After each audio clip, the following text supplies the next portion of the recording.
Tienes derecho a comprar un buen producto. Tienes derecho a recibir un buen servicio. Porque con información decides mejor. La fuerza del consumidor. A continuación, por Radio Indecopi.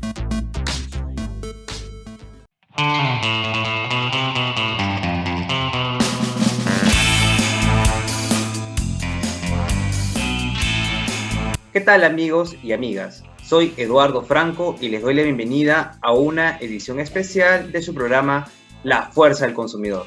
Hoy tenemos un programa distinto, ya que los acompañaré como moderador de este espacio. Nos acompaña en la conducción Wendy Ledesma, directora de la Autoridad Nacional de Protección del Consumidor, y como invitada María Moreno Sánchez, consultora internacional de inclusión financiera, para conversar con nosotros un tema muy importante: ¿qué es la inclusión financiera? Vamos a verlas inmediatamente. ¿Cómo estás, Wendy y María? Muchas gracias, Eduardo, por invitarme a la conducción de este espacio. Hoy nos acompaña María Moreno Sánchez. Ella es consultora internacional en temas de inclusión financiera y vamos a conversar sobre estos temas y, evidentemente, cómo ese tema se vuelve tan relevante en este contexto de pandemia. Hola, María, bienvenida al programa. Hola Eduardo, hola Wendy, muchas gracias por la invitación a este programa de La Fuerza del Consumidor. La verdad que es un gusto estar con todos ustedes y por este medio aprovecho para saludar a toda su audiencia. Muchísimas gracias, María, en realidad estamos encantados con tenerte, hemos compartido varios espacios. Para empezar y para que todos nuestros espectadores ahora, todos nuestros consumidores conozcan un poco, ¿no?, de este tema de la inclusión financiera, ¿nos podrías contar qué es lo que debemos entender por inclusión financiera y, desde tu apreciación, tu opinión, cómo vamos en el Perú? Bueno, la inclusión financiera, en términos simples, es tener acceso y poder usar servicios y productos financieros de calidad. ¿Esto qué significa en buen cristiano, ¿no? Que una persona tenga acceso a servicios de pago, ahorros, créditos, seguros, pensiones. Y creo yo, y esto es algo que estuve conversando con unos colegas esta mañana, de que la inclusión financiera no se agota en los servicios clásicos, sino que también debiéramos pensar ya en el futuro, ¿no? O sea, cuando toda la población esté incluida y participe en la bolsa de valores, cuando de repente salgan productos híbridos, cuando existan inversiones offshore. Entonces, existe toda una gran gama de innovación financiera que va llegando a los clientes. No perdamos de vista el fenómeno fintech, ¿no es cierto? Y las grandes apps o big apps, ¿no es cierto? O empresas de tecnología tipo Google o Apple que ofrecen ya servicios financieros como pagos, para empezar con algo, si no son tarjetas de crédito o tarjetas prepagas.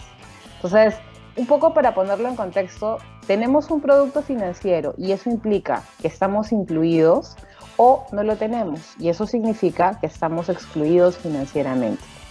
Bajo esta dicotomía de quién está incluido financieramente porque tiene una cuenta, porque tiene una tarjeta de crédito, también tenemos el otro universo de las personas que no utiliza ninguna empresa, ningún servicio financiero, pero que sí utiliza servicios financieros que no son formales. Y nos referimos a casos rurales o en las ciudades, ¿no? Las personas no tienen una cuenta, de repente tienen un emprendimiento, pero se manejan con dinero en efectivo, lo guardan en un lugar seguro de sus casas, ¿no es cierto? O hacen también negocios de préstamos. Y ahí tienes, digamos, activos financieros y recursos monetarios, pero las personas no están incluidas en el sistema financiero formal, ¿ya? Pero eso no significa que no utilicen, digamos, servicios financieros, pero están excluidos del sistema financiero formal. Entonces, esta situación de inclusión financiera y exclusión financiera se puso en la agenda global por el G20 en el año 2008. Y pasaron varias cosas. Se crearon varios organismos internacionales, como la Alianza para la Inclusión Financiera, que fue donde trabajé unos años, donde, digamos, se crearon una suerte de reguladores y, digamos, compromisos a nivel de país y de reguladores financieros para poder tener un mayor acceso. La primera fricción o el primer reto era que todas las personas puedan acceder al menos a una cuenta de pago. Entonces, una cuenta transaccional. Los casos más conocidos son los de África, ¿no es cierto?, que fueron liderados por las empresas de operadores móviles, que era el caso de Tigo y de Vodafone en Kenia y acá en las Américas, en Paraguay, en Centroamérica o Bolivia, que la gente tiene Tigo Money, ¿no? Entonces, es una cuenta transaccional que está en el celular, tú la cargas o la descargas.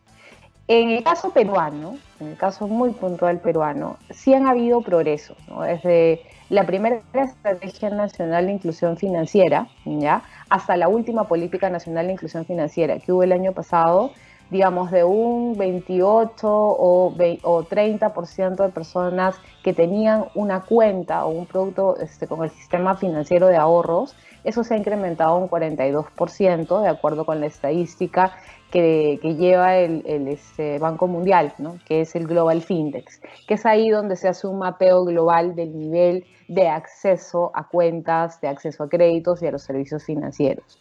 Entonces, las políticas que el Perú ha adoptado en los últimos 5 años u 8 años, principalmente han sido lideradas por el regulador financiero, por el Ministerio de Economía y Finanzas, y han tenido un impacto. Ahora hay más personas que tienen cuentas, un 40%, lo que ya creo que durante la pandemia varios economistas han repetido. 4 de cada 10 peruanos tienen una cuenta. ¿Estamos bien hasta ahí?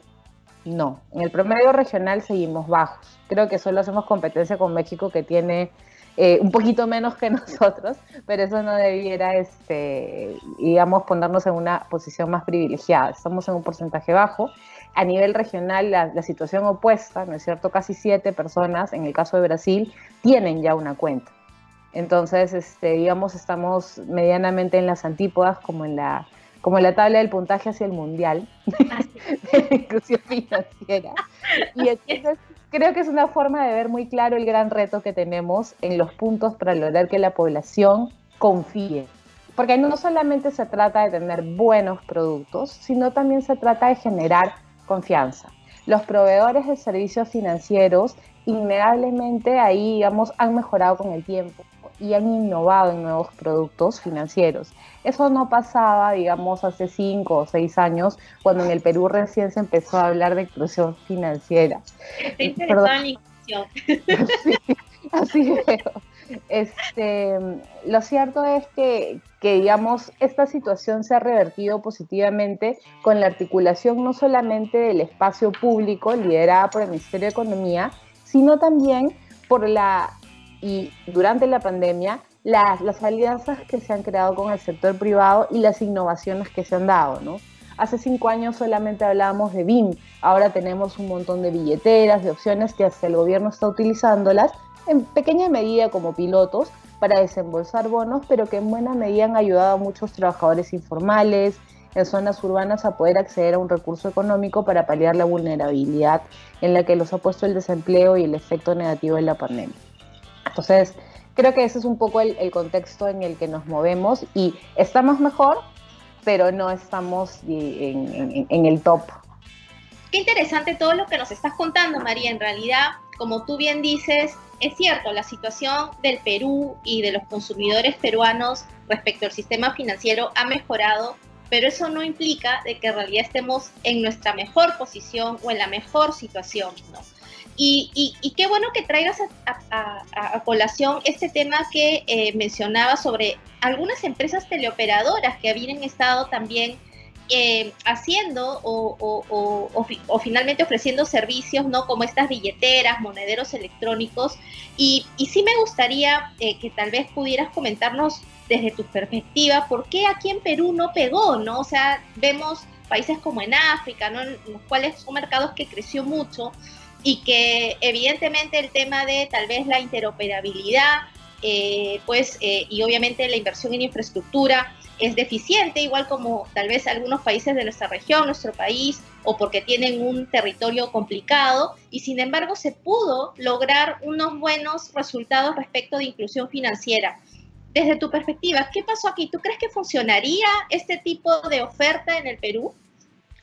Sí, gracias, Wendy. Es una excelente pregunta y digamos, Esto se remonta al inicio de mi carrera, cuando dejé de ser abogada en un despacho legal y pasé al mundo de la inclusión financiera a investigar estos temas. Entonces, la gran diferencia en la comparación de África con Latinoamérica, porque no es un fenómeno exclusivo del Perú, en sus inicios al menos, ¿no? Que han habido despuntes y hay más tecnología financiera en Brasil, México, Colombia y Argentina. Es una discusión más reciente de los últimos 2, 3 años y por diferentes razones.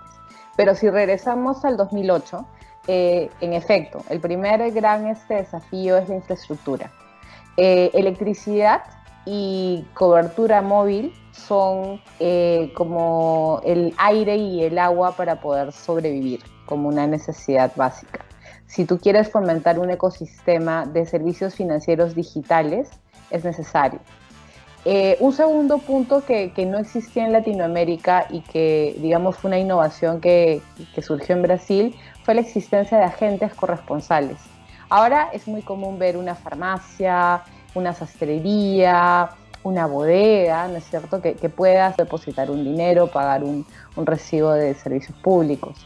Eso de ahí empezó en el año 2000, 2001 y recién, digamos, llegó al Perú alrededor del 2008. Entonces, la innovación en el despliegue de los canales fue más bien prudente y eso es algo que se ve a través de toda la región.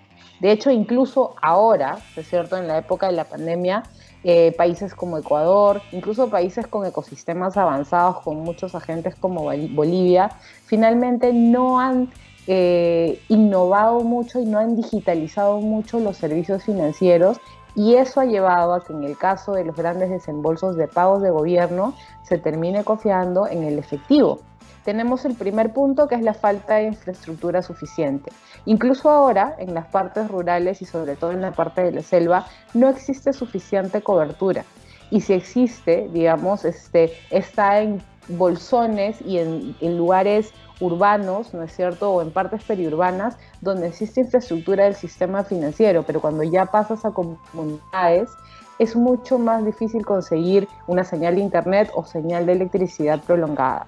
Lo segundo, como te digo, es la innovación. Normalmente, o como se veían antes los negocios, no se pensaba más en el corporativo, donde había, digamos, una posibilidad menor de gastar, en el empleado que tiene un ingreso fijo, que se le puede vender un seguro o se le puede dar unas tarjetas de crédito, y, digamos, se había dejado de lado al gran grueso, ¿no? Cosa contraria pasó en África, ¿no?, donde el caso de M-Pesa en Kenia o de Vodafone demostró que había un gran caso de negocio, que había una gran economía, que los pobres también pagan servicios, reciben pagos del gobierno. Entonces, en ese sentido existe una vasta literatura, ¿no es cierto?, que mira el caso de Vodafone como un caso innovador, pero en el que hubo un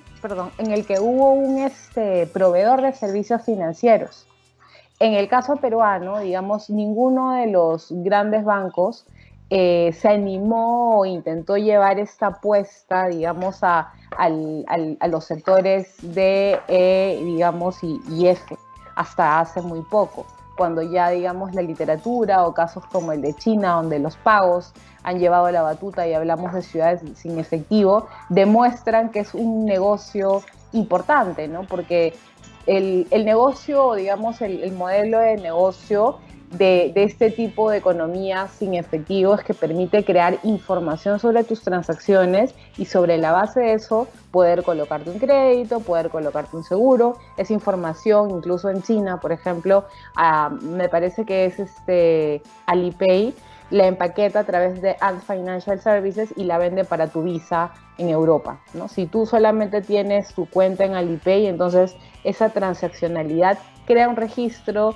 crea formalidad y te permite acceder a otro tipo de servicios como migratorios. Entonces, eso sería lo segundo. Y lo tercero, creo yo, que no pega por la desconfianza. Lamentablemente, existe mucha desconfianza del sistema financiero y es una desconfianza que ha sido ganada de parte de la población por muchos años en los que, digamos, hasta antes de la ley Lescano, pues no eran muy claros los cobros, entonces uno depositaba 100 soles y de repente pues había unas comisiones que no estaban bien claras, o antes había una letra pequeña o un lenguaje muy sofisticado. Todo eso cambió luego de la ley Lescano y los reglamentos que sacó la SBS. Pero lo cierto es que había esta desconfianza y entonces prefiero guardar mi plata en el colchón y tener, no sé, pues 1.000 soles a que pronto, después de 2 meses, como no entendí bien, no me explicaron, no hubo un lenguaje claro, ¿no es cierto?, y concreto de las condiciones contractuales, terminaba con 950. Entonces, finalmente, esas cosas pasaron y ya pasaron a la historia por suerte. Ya no hay esas letras pequeñas. Poco a poco, digamos, se ha también incentivado la formalización con el pago de los salarios en cuentas a partir de algunas empresas que ya tienen más de 10 empleadores. Se ha permitido que se abran cuentas de ahorros, ¿no es cierto?, a las planillas, los pagos, por ejemplo, que hace el gobierno, que es el gran pagador de proveedores, ¿no es cierto?, se hacen a través de cuentas bancarias, pero nos hemos quedado en esa primera etapa. No hay cuentas de dinero electrónico. Entonces, por ejemplo, los programas sociales no pudieron en una primera etapa, sino en piloto, como mencionaba antes, pagarse en dinero electrónico. Y creo yo que ahí es, sin lugar a dudas, una de las cosas que nos diferencia de África, ¿no?, donde hubo mucha más innovación y tiene una geografía menos compleja, ¿no? O sea, Kenia es mucho más chiquito. Entonces, probablemente sea el tamaño de Lima y de Ancash. Entonces, bueno, de repente me estoy equivocando, pero definitivamente no es la geografía de América del Sur, ¿no? Entonces, tanto Tanzania como Kenia tienen la facilidad de ser sabanas y tener una mejor tecnología móvil y de haber innovado, digamos, con el tema de los agentes. Nosotros tomamos más tiempo, nuestros jugadores o nuestros ofertantes también. Y creo yo que eso en buena medida responde a grandes rasgos a las comparaciones de uno y otro. Y para no entrar en mucho detalle, te diría que lo último que falta es una pata muy importante, ¿no?, que tiene que ver con el empoderamiento y la educación financiera de los consumidores, ¿no? Y es ahí donde ahora incluso ya pasaron 20 años, ¿no es cierto?, 10 años desde estas innovaciones, seguimos viendo que es una agenda pendiente. Así es, María, en realidad uno ve estos casos de M-Pesa y otras estas empresas de telecomunicaciones que pudieron lograr inclusión, pero claro, hay bastantes temas de por medio que también permitieron ese alcance, ¿no es cierto?, y este éxito del modelo del negocio, y que igual yo creo que en este nuevo contexto en el que nos encontramos y que ha sido acelerado por la crisis de la pandemia, podrían explorarse también para hacerse una especie de sandbox o, como tú dices, algunos pilotos para ver cómo se podría integrar, ¿no es cierto?, esta finalmente mayor oferta y generarse una mayor competencia en beneficio de los consumidores, desde finalmente el enfoque de el Indecopi, desde lo que corresponde tanto a competencia, libre competencia y consumidor. Evidentemente, cuando tenemos una oferta más variada, evidentemente se genera, ¿no es cierto?, un efecto de competencia. Evidentemente hay muchos estudios económicos que dicen que en realidad cuando hay ya demasiada oferta, en realidad ya las personas nos aturdimos y no sabemos qué elegir, pero al menos creo que en el contexto del sistema financiero podría darse tal vez, ¿no es cierto?, unos actores adicionales interesantes que podrían permitir tal vez no generar mayores beneficios y también sumarse, ¿no es cierto?, a esta confianza que tú bien señalabas, ¿no? Tenemos actualmente, María, ya entrando ya al terreno de protección al consumidor y el sistema financiero, hemos comenzado del monitoreo que hacemos de nuestras redes sociales y los reportes y reclamos que nos llegan, bastantes quejas y evidentemente reportes de consumidores en los cuales señalan que están haciéndose algunos consumos que ellos no han autorizado, ¿no es cierto?, operaciones fraudulentas, cargos no reconocidos en sus cuentas. Muchos de ellos se están dando a través de los aplicativos y allí en realidad yo creo que este tipo de hechos reportados se pueden ver desde los dos ángulos, ¿no? Desde un lado, desde qué medidas o qué es lo que debería trabajarse desde las entidades que tenemos competencia en estos temas para poder generar y dar soluciones oportunas, pero también revela una cara que tú has mencionado hace un momento, que es la educación del consumidor que genere esa confianza en el uso de estos servicios.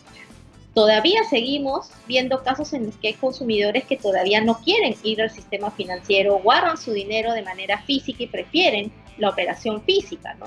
Vemos en el mismo caso de, por ejemplo, estos bonos que se están pagando largas colas para, ¿no es cierto?, recoger el dinero, hacer los desembolsos en las agencias y no la confianza de que se está depositando en una cuenta y eventualmente con una tarjeta yo puedo hacer las operaciones, ¿no?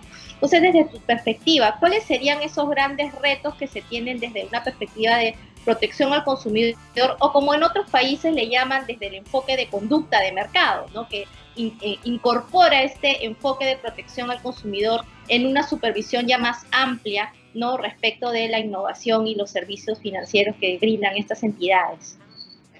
Bueno, es una pregunta bastante complicada, pero creo yo que lo primero y digamos el principal pilar de cualquier sistema financiero es la confianza.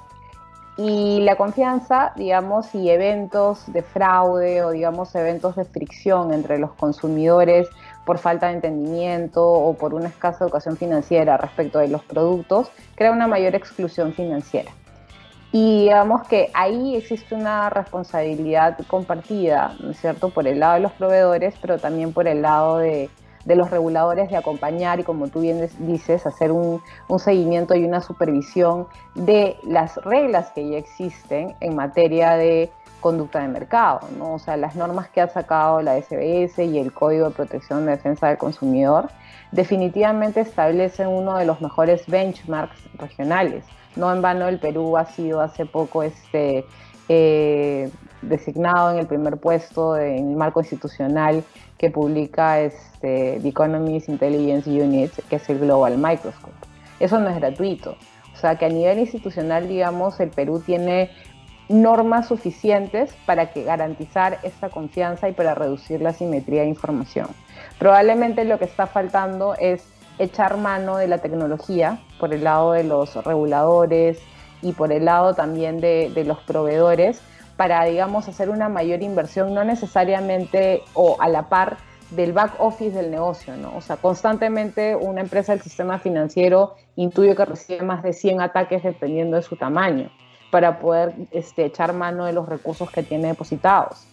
Y si es que eso pasara, pues imagínate tú la gran desconfianza y digamos esta eventual corrida de dineros del público que nadie espera, porque afectaría la solvencia de todo el sistema financiero. Pero volviendo un poco a tu pregunta, creo yo que es necesario no solamente hacer una inversión en el mejor software para protección de la data, sino también es importante una inversión en la educación financiera, en estas píldoras de consejo que recién, digamos, con la mayor transaccionalidad digital que se ha dado durante la pandemia, también ha acarreado, digamos, un incremento de fraudes, ¿no es cierto?, o de phishing, pero a la par del crecimiento de la transaccionalidad.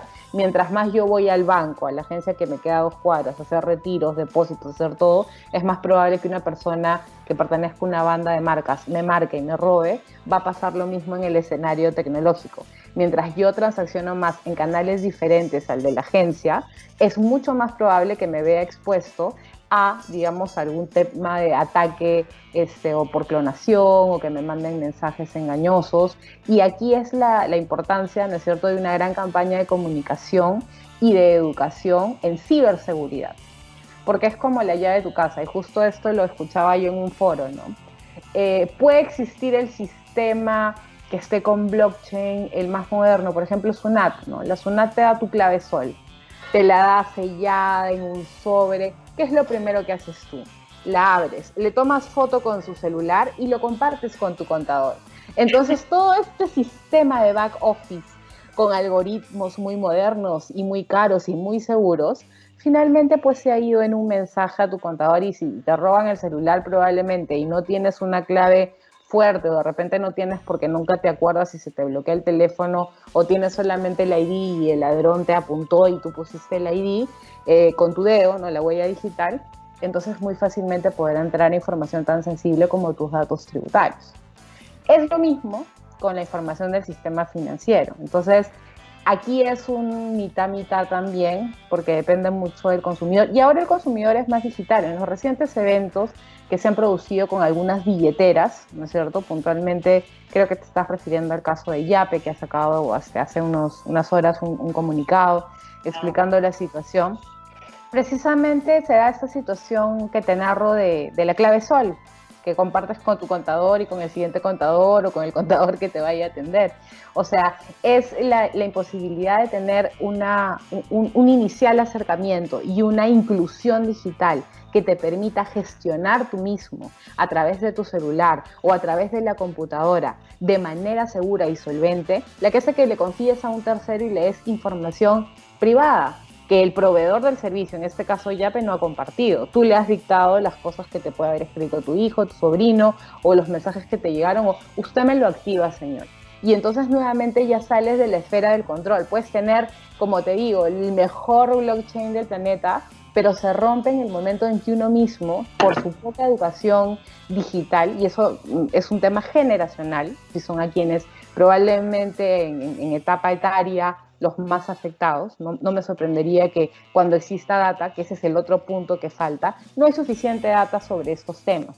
Y claro, me imagino que es para no darle ideas pues a los fascinerosos, a los ciberdelincuentes, de cómo se puede usar el sistema, pero lo cierto es que sí, creo yo que debería hacerse una mayor proactividad en campañas de comunicación y sobre todo en modernizar, como bien dices tú, este control de redes y que, digamos, la burocracia se modernice, ¿no? O sea, no esperar, digamos, que recibir, pues, hoja de trámite 415 después de que pasaron los 30 días, como establece la norma, y otros 30 días, entonces tienes personas que ya llevan 3 meses en espera de una respuesta. En una situación de pandemia los analistas son menos, puede haber personas en suspensión, su sectorista puede estar enfermo, 1001 cosas pueden pasar que hacen que la confianza se vaya quebrando. Y en una realidad 4.0 no podemos seguir en una situación de inclusión digital 2.0, de educación digital 2.0, de educación financiera digital y de inclusión no solamente al mundo de los términos financieros, sino una alfabetización de cómo interactuar en general con el ciberespacio, que es tan peligroso o más peligroso que el espacio físico. Así es, y en realidad, justo con este caso que comentabas de las claves SOL, en realidad, yendo ya a un caso más común, y seguro muchos de los que nos están viendo hoy, pues habrán pasado lo mismo, ¿no? Ahora se está por toda esta expansión, ¿no es cierto?, de el comercio electrónico y las nuevas relaciones de consumo que se están dando, no solo en el Perú, en todo el mundo, se ha afianzado, ¿no es cierto?, esta confianza de buscar más proveedores que me dan una oferta más atractiva, y ahora contrato con personas a través del Instagram, celebro contratos de consumo a través del WhatsApp, ¿no? O sea, pongo un estado en el Facebook o en cualquier red social y digo, vendo un panetón, ¿no? Ahora que estamos con el panetón, ahora con esta alerta, pero vas y lo contactas, y ¿qué es lo primero que haces? Te pasan un número de cuenta y te dice, me transfieres y me transfieres la constancia, y tú haces la captura de pantalla y le das toda tu información, ¿no? Entonces, son cosas que aparentemente no son evidentes, claro, para tal vez las personas que estamos un poco más involucradas en estos temas, pero que no necesariamente lo son para los consumidores. Y como tú bien dices, hay algunos factores de riesgo y perfiles de riesgo diferentes que no deben ser dejados de lado, ¿no? Yo te cuento que, por ejemplo, en una experiencia personal, ¿no? Ahora que todo es digital, ¿no es cierto? Mi mamá pues tiene que hacer operaciones, ¿no es cierto? Y ya no tiene que ir a la agencia porque obviamente es una persona de riesgo, etc., ¿no? Y bueno, comenzando a mirar sus cuentas, no diré las entidades financieras, pues le veía que tenía como 5 o 6 seguros que le estaban cargando mensualmente, ¿no es cierto? Luego, en una operación le cargaron el pago de la tarjeta a otra persona, y claro, cuando uno comienza a mirar, o sea, en este caso yo comienzo a mirar estos tipos de cosas, uno se puede dar cuenta y recién puedes pedir, ¿no es cierto?, una rectificación que la tiene que hacer el cliente, pero, por ejemplo, las personas mayores tal vez no están conscientes de ello, ¿no es cierto? A veces son micropagos, microcargos que se hacen.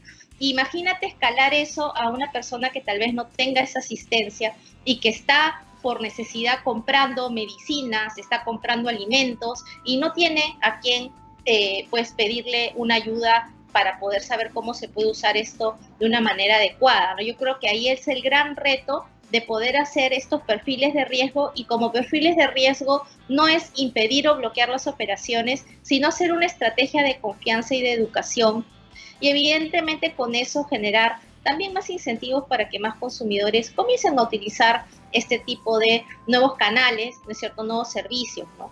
Leía hace unos meses un estudio que salió de Chile, en donde, por ejemplo, se veía, ¿no?, que desde un enfoque de género, ¿no?, cuando existía mayor competencia y mayor número de servicios, pues estos temas de las brechas de género y la discriminación por género se reducían, a diferencia de, por ejemplo, poblaciones, este estudio lo había hecho el BID, o ciudades, pueblos en donde pues había solamente una agencia o dos agencias, en donde sí había una discrecionalidad, ¿no es cierto?, del funcionario respecto del otorgamiento o la dación de servicios, ¿no?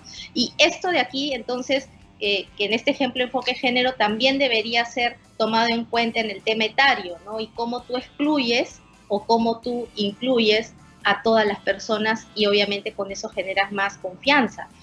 ¿Tú cómo ves ese panorama aquí? ¿Tú le ves que ya hay una mayor conciencia? ¿Crees que lo podemos lograr a mediano o corto plazo, o todavía falta una estrategia más fuerte, María?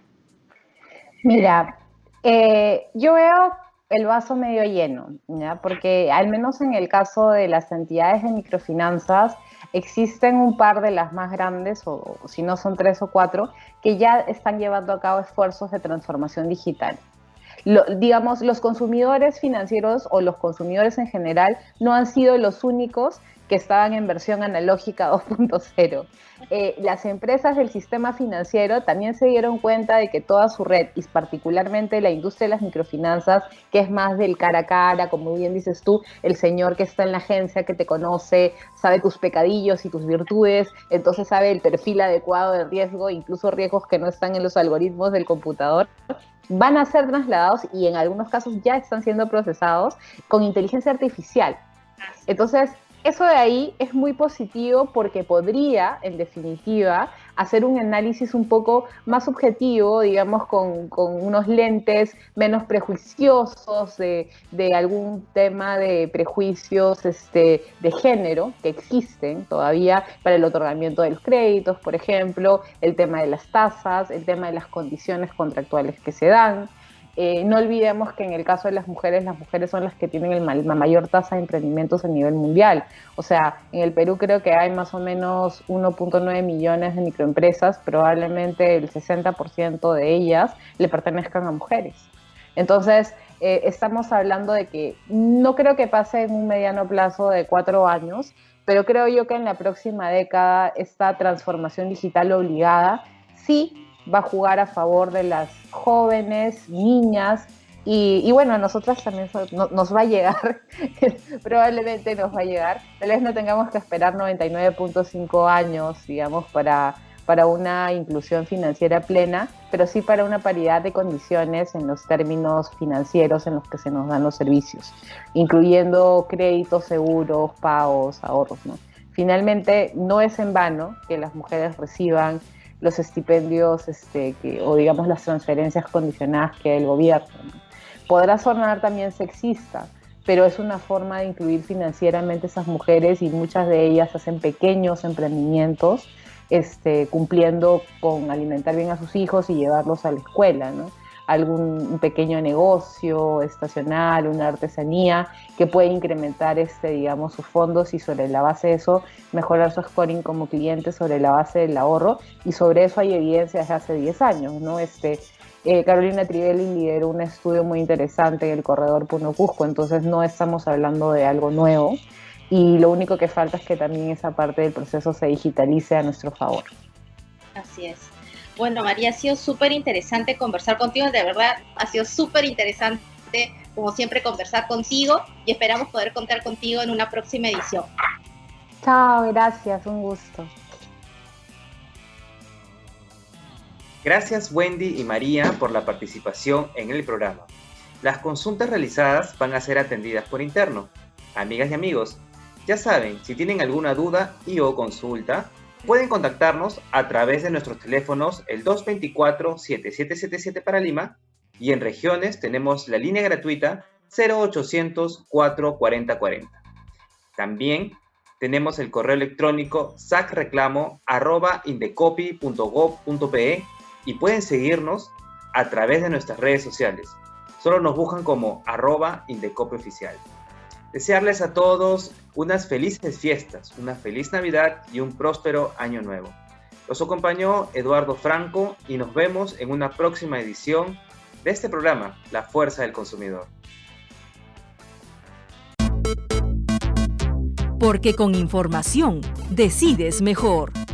Esto fue La Fuerza del Consumidor, un programa producido por Radio Indecopy.